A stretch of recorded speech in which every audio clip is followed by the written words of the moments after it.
केजरीवाल अंदर गए, उनके एक साथी बाहर आ गए। आप नेता संजय सिंह को कोर्ट से जमानत मिली, लेकिन आतिशी का डर बढ़ गया। आम आदमी पार्टी के नेता और राज्यसभा सांसद संजय सिंह को सुप्रीम कोर्ट से बड़ी राहत मिली। 6 महीने से तिहाड़ में बंद संजय को शराब घोटाले से जुड़े मनी लॉन्ड्रिंग केस में जमानत मिल गई। ईडी ने संजय सिंह की जमानत पर कोई एतराज नहीं जताया। जब तारीखें आएंगी तब उन्हें पेश होना होगा। उधर विजय नायर पर केजरीवाल के बड़े खुलासे के बाद आतिशी अब एक नई कहानी लेकर आ गई। अगर भारतीय जनता पार्टी नहीं ज्वाइन करी तो आने वाले 1 महीने में ईडी द्वारा मुझे गिरफ्तार कर लिया जाएगा। आतिशी का दावा है कि बीजेपी के इशारे पर ईडी आम आदमी पार्टी के 4 और नेताओं को गिरफ्तार करने की तैयारी कर रही है। आज मैडम कह रही हैं कि भारतीय जनता पार्टी के कोई व्यक्ति उनको अप्रोच कर रहा है और उनको ऑफर कर रहा है। चुनौती है आतिशी जी, नाम बताइए। सुनीता जी को मुख्यमंत्री का चेहरा दिखाने के लिए अरविंद केजरीवाल जी ने अब शराब के घोटाले में इन लोगों को भी अपने साथ शमूलियत कर ली है। बीजेपी अब आतिशी से उस शख्स का नाम पूछ रही है जिसने आतिशी को बीजेपी ज्वाइन करने का ऑफर दिया था। मिशन 400 के लिए बीजेपी की पूरी टीम जुटी है। टारगेट पर साउथ है और अमित शाह ने यहां कमान खुद संभाली है। ये राहुल बाबा पार्लियामेंट में मुझे कहते थे कि धारा 370 मत हटाओ, कश्मीर में खून की नदियां बह जाएगी।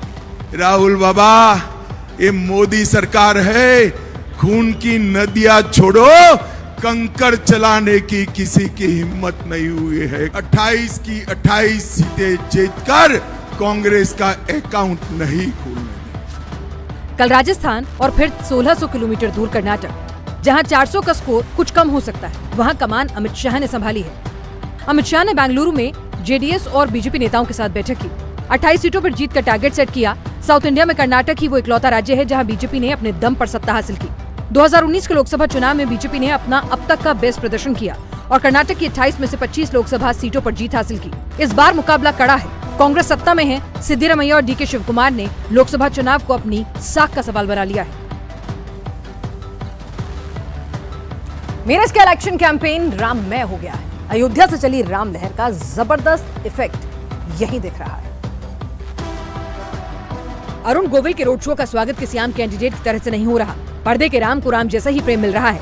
नॉमिनेशन से पहले रोड शो में मेरठ की सड़कों पर जन सैलाब उमड़ा। यूपी के डिप्टी सीएम भी अरुण गोविल के साथ रथ पर सवार हुए। रोड शो के दौरान जय श्री राम के नारों से मेरठ गूंज उठा। श्री अरुण गोविल जी में श्री राम की मूर्ति दिखाई देती है, उनके अवतार रूप में, और सारा हिंदू मेरठ का एक हो गया है। गोविल के आने से अखिलेश की टेंशन बढ़ गई। सपा ने मेरठ से अपने उम्मीदवार भानु प्रताप का टिकट काटा और अब प्रधान को मैदान में उतार दिया। उधर बदायूं में मंच से बीजेपी सांसद संघमित्रा के रोने का वीडियो वायरल हो रहा है। सोशल मीडिया पर ये बात घुमाई जा रही है कि टिकट कटने से दुखी होकर रो पड़ी, लेकिन संघमित्रा तो कुछ और ही कहानी बता रही हैं। मुझे पता था कि आंखों में आंसू देख के यहाँ पर कुछ और का मतलब कुछ और निकलेगा, लेकिन उसके बाद भी वो वीडियो में कैद हो गया। वो सिर्फ और सिर्फ राजा दशरथ की कहानी का भावुक क्षण था। दरअसल इस बार बदायूं से स्वामी प्रसाद मौर्य की बेटी संघमित्रा का टिकट बीजेपी ने काट दिया है।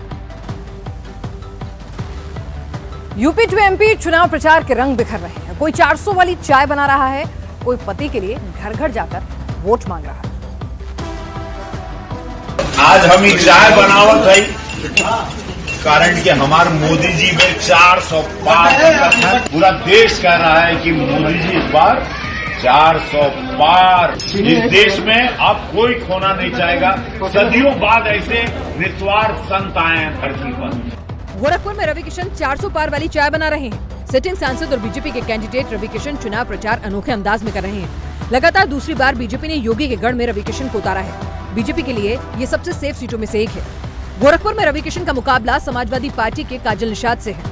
पिछले चुनाव में रवि किशन ने सपा कैंडिडेट को 3 लाख से ज्यादा वोटों से हराया। उधर मध्य प्रदेश के छिंदवाड़ा में भी प्रचार का अलग रंग दिख रहा है।